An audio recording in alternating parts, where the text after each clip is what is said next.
Hi అండి, welcome back to our channel Kashmir home. ఈరోజు వీడియోలో సరికొత్త చిట్కాలతో మేము ముందుకు వచ్చేసాను.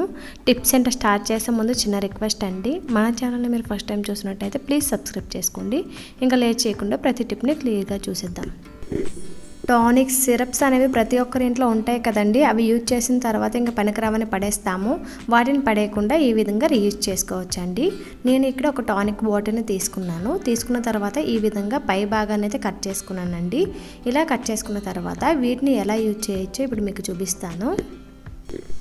వీటిపైన మూతని సెపరేట్ ఈ విధంగా చేసేయండి. చేసేసిన తర్వాత వీటిని చాలా విధాలుగా యూజ్ చేయొచ్చండి. నేను వీటిని ఎలా యూజ్ చేస్తున్నానో ఈ వీడియోలో చూసేయండి. మనం ఏదైనా ప్యాకెట్లో కందిపప్పు కానీ ఏదైనా సరే శనగపప్పు కానీ తెచ్చుకునేటప్పుడు మన దగ్గర డబ్బా లేకపోతే కవర్లోనే ఉంచేస్తాం కదండి. ఇలా ఉంచేయడం వల్ల లోపలికి గాలి వెళ్ళి పప్పు పాడయ్యే ఛాన్సెస్ అయితే ఎక్కువగా ఉంటాయి కదా. అలా గాలి వెళ్ళకుండా వేసుకోవడానికి వీలుగా ఉండేటట్టు ఈ విధంగా మనం చేసుకోవచ్చండి. కింద మూతనైతే ఈ విధంగా పెట్టేయండి. పెట్టేసిన తర్వాత ఈ విధంగా కవర్ని సైడ్కి తీసి కప్పునైతే బిగించేయండి. ఇలా చేయడం వల్ల గాలి అనేది లోపలికి వెళ్ళదు కాబట్టి పప్పు పాడయ్యే ఛాన్సెస్ ఉండవు. అలాగే వేసుకోవడానికి కూడా చాలా ఈజీగా ఉంటుందండి. ఓపెన్ చేసి డబ్బాని ఎలా వేసుకుంటామో అలాగే వీటిని కూడా మనం యూజ్ చేసుకోవచ్చు. నేను ఒకసారి వేసి ఇక్కడ చూపిస్తున్నాను, మీరే చూడండి లైవ్లో ఎంత నీట్గా పడుతుందో.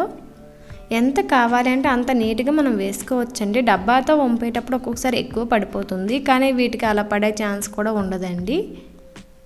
ఈ టిప్ ఎలా ఉందో కామెంట్ చేయండి. ఇంకా నెక్స్ట్ టిప్ ఏంటో ఇప్పుడు చూసేద్దాం. మనం ఏదైనా కర్రీ చేసేటప్పుడు, ఫ్రైస్ చేసేటప్పుడు కారం ముందుగానే వేసేస్తాము. కారం ముందుగా వేయడం వల్ల అడుగు అనేది మాడుతుంది కదండి. కారం ముందుగా వేయకుండా దించే ముందు లాస్ట్లో వేసుకున్నామంటే, మసాలాతో పాటు వేసుకున్నామంటే అడుగు మాడే ఛాన్సెస్ అనేవి చాలా తక్కువగా ఉంటాయండి. నేను చూసారా ఇక్కడ మొత్తం ఫ్రై అయిన తర్వాత లాస్ట్లో వేస్తున్నాను. ఇలా వేయడం వల్ల మీరు స్టవ్ పై ఎంతసేపు ఉంచినా సరే అడుగు మాడకుండా నీట్గా ఫ్రై అవుతుంది. ఈ టిప్ ప్రతి ఒక్క మహిళకి చాలా బాగా యూజ్ఫుల్ అవుతుంది అనుకుంటున్నానండి. మీకు యూజ్ అయిందో లేదో అనేది కామెంట్ చేయండి. ఇంకా నెక్స్ట్ టిప్ ఏంటో ఇప్పుడు చూసేద్దాం. వంట చేసేటప్పుడు గరిటె పెట్టుకోవడానికి సైడ్నే ఈ విధంగా ప్లేట్ పెట్టుకున్నామంటే గ్యాస్ క్లీన్ చేసే పని అయితే మనకి ఉండదండి. మనం వంట చేసేటప్పుడు కలపగానే వెంటనే గ్యాస్ పైన పెట్టేస్తాం కదా. అలా పెట్టేయడం వల్ల ఏమవుతుంది అంటే గ్యాస్ క్లీన్ చేసే పని మనకు వస్తుంది. అలాగే మొత్తం తుల్లిపోయి పడిపోతుంది కదండి. అలా కాకుండా ఈ విధంగా ప్లేట్ని పెట్టుకున్నామంటే వాటిపై పెట్టుకోవడం వల్ల ఆ ప్లేట్ ఒక్కటి క్లీన్ చేసుకుంటే మనకు సరిపోతుంది. గ్యాస్ క్లీన్ చేయాల్సిన అవసరం అయితే ఉండదు.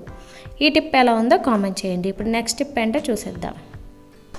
ఆన్లైన్లో మనకి ఈ విధంగా సైడ్ని చూపిస్తున్నాను చూడండి. అలాంటివి ఎక్కువగా వస్తున్నాయి కదండి. స్పూన్స్ పెట్టుకోవడానికి, అలాగే నైఫ్స్ పెట్టుకోవడానికి, ఇంకా చాలా పెట్టుకోవడానికి మనకి వస్తున్నాయి కదా.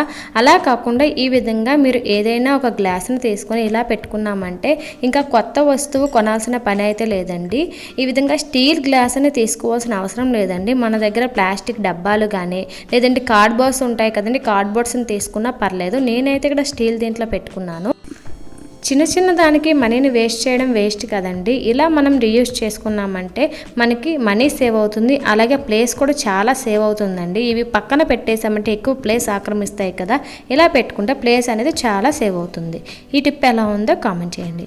ఇంకా నెక్స్ట్ టిప్ ఏంటంటే సింక్ అనేది నేను ఇక్కడ 1 వీక్ అవుతుంది క్లీన్ చేయలేదండి. చూసారా ఎలా అయిపోయిందో. వీడియో కోసం అని చెప్పేసి 1 వీక్ కాదు 3-4 డేస్ అవుతుంది అనుకుంటా క్లీన్ చేయలేదు. సో వీటిని అయితే ఇప్పుడు నేను క్లీన్ చేస్తున్నాను. క్లీన్ చేసిన ముందుకి క్లీన్ చేసిన తర్వాతకి మీరే డిఫరెన్స్ చూడండి. వీటి కోసం ఏం లేదంటే కొద్దిగా కోల్గేట్ పేస్ట్ని అయితే వేసుకున్నాను. ఇలా వేసుకున్న తర్వాత ఏదైనా స్క్రబ్బర్ని తీసుకొని వీటిని నీట్గా రబ్ చేసుకోండి. మొత్తం సింక్ మొత్తం మనం సామానులు ఎలా అయితే తోముకుంటామో అలా సింక్ మొత్తం తోమేయండి. ఈ విధంగా పేస్ట్ అంతా అంటేటట్టు సింక్ మొత్తం చేసేయండి. మీకు పొడి పొడిగా అనిపిస్తే కొద్దిగా వాటర్ చల్లి చేసుకోండి. సింక్ అనేది కొద్దిగా తడిగా ఉంది కాబట్టి నేను ఆ తడి మీద పేస్ట్ని పెట్టేశాను కాబట్టి నాకు ఇంకా వాటర్ అవసరం లేదండి. ఈ విధంగా సింక్ మొత్తం నీట్గా రబ్ చేసేయండి. ఎక్కువ టైం అవసరం లేదు, జస్ట్ 1 మినిట్ పాటు ఈ విధంగా రబ్ చేస్తే చాలండి, నీట్గా అయిపోతుంది.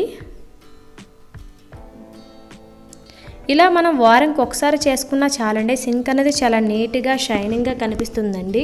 కోల్గేట్ పేస్ట్తో చాలా టిప్స్ అయితే ఉంటాయండి. నేను ఇంకా చాలా షేర్ చేస్తాను మన ఛానల్లో. అలాగే కుకింగ్ వీడియోస్ కూడా చాలా మన ఛానల్లో ఉన్నాయండి. మీకు యూస్ఫుల్ అనిపిస్తే మన ఛానల్ ఓపెన్ చేసి ఒకసారి చూడండి. నచ్చితే సబ్స్క్రైబ్ చేసుకోవడం మర్చిపోకండి. నేను అలాగే ఈ ట్యాప్స్ని కూడా ఇంకా ఇలా ఈ విధంగా క్లీన్ చేసుకున్నానండి. ఎందుకంటే ట్యాప్స్ కూడా మనకి క్లీన్గా ఉండాలి కదా. వాల్స్ అలాగే ట్యాప్స్ కూడా ఇలానే క్లీన్ చేసుకున్నాను. ఈ విధంగా చేసుకున్న తర్వాత వీటిని వాష్ చేసి చూపిస్తున్నాను చూడండి, ఎంత షైనింగ్ వస్తుందో. మీరే లైవ్లో చూడండి. అస్సలు డాకులు ఏమీ లేకుండా కొత్తవి ఎలా అయితే ఉంటాయో అలా అయిపోయండి. చాలా నీట్గా మంచి షైనింగ్ వస్తున్నాయి. మీకు ఇక్కడ క్లీన్ చేసి చూపిస్తే మీకే అర్థమవుతుంది. చూడండి, లైవ్లో చూపిస్తున్నాను ఎంత నీట్గా అయిపోయాయో. మనం సోప్తో ఎంత రబ్ చేసినా ఎంత షైనింగ్ అయితే రావు కదండి. జస్ట్ కోల్గేట్ పేస్ట్ని కొద్దిగా పెట్టామంటే చాలండి, చాలా షైనింగ్ వస్తుంది. చూడండి, సింక్ అనేది ఎంత నీట్గా అయిపోతుందో వాష్ చేస్తున్న కొద్ది. మీరే చూడండి ముందుకి ఇప్పటికీ డిఫరెన్స్ ఎంత నీట్గా ఉన్నదో. కావాలంటే కొద్దిగా ముందు వీడియో ఓపెన్ చేసి చూసి మళ్ళీ తర్వాత చూడండి, మీకే డిఫరెన్స్ అర్థమవుతుంది. టిప్స్ నచ్చితే ప్లీజ్ కామెంట్ చేయండి. మీకు ఏ టిప్ నచ్చిందో కామెంట్ చేస్తే దాన్ని బట్టి నేను రిలేటెడ్ టిప్స్ ఇంకా అప్లోడ్ చేస్తానండి. అలానే వీడియో నచ్చితే ప్లీజ్ లైక్ చేయండి. మీరు లైక్ చేయడం వల్ల మరికొంతమందికి వీడియో అనేది షేర్ అవుతుందండి. ఈ టిప్ ఎలా ఉందో కామెంట్ చేయండి. షింక్ చూడండి, మళ్ళీ చూపిస్తున్నాను ఎంత నీట్గా అయిపోయిందో. ఇవేనండి ఈరోజు టిప్స్ ఎలా ఉన్నాయి కామెంట్ చేయడం అయితే మర్చిపోవద్దండి. మళ్ళీ చెప్తున్నాను, ప్లీజ్ కామెంట్ చేయండి. Thank you for watching this video.